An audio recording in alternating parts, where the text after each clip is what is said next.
Wajaluo, wacheni hiyo tabia ambayo mko nayo. Raila alikuwa kiongozi ama mtetezi wa kila mtu hapa Kenya. Alikuwa anatetea nchi yote ya Kenya.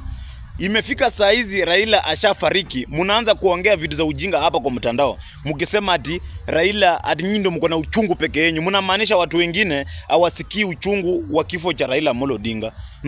Sasa mmeanza kusema ati kama walio wanafurahia. Mmesahau pia sisi tuko na wakina Wetangula. Wetangula pia ako karibu kukufa. Akikufa nyinyi sasa hiyo matanga pia nyinyi mtasema ati nini?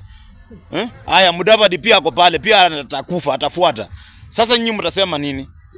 Hiyo ujinga achaneni nayo. Pia sisi tuko na watu ambao wanataka kukufa, tutakuwa na matanga. Tuachane na mambo ya Chebukati. Chebukati ile ilikuwa tu bahati mbaya. Ule ni mtoto wa bahati mbaya. Ule Chebukati alikuwa mtoto wa bahati mbaya, si Mluya. Tuko na Waluya bado hawajakufa. So msijidai na matanga ya Raila Amolo Odinga, kiongozi mwenye alikuwa anatetea kila mtu. Mfurahie. Pia sisi tuko na wakina Wetangula wako kwa njia. Tuko na wakina Mudavadi wako kwa njia. Wacheni kuongea hivyo. Pia sisi tutaweka limit.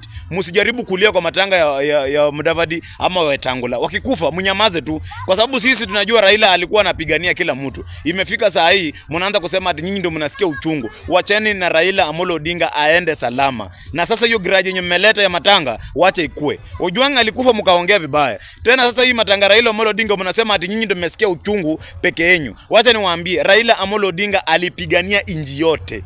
Na ni mtu ambaye ameheshimiwa na kila mtu. Sio mtu wa kuletea ujinga mnasema ati nyinyi ndio mmesikia uchungu kuliko watu wengine.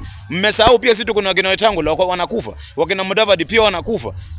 Wacheni ujinga bwana. Hiyo mchezo penye mmeanzisha kitu nyamta amaliza. Sijafurahia.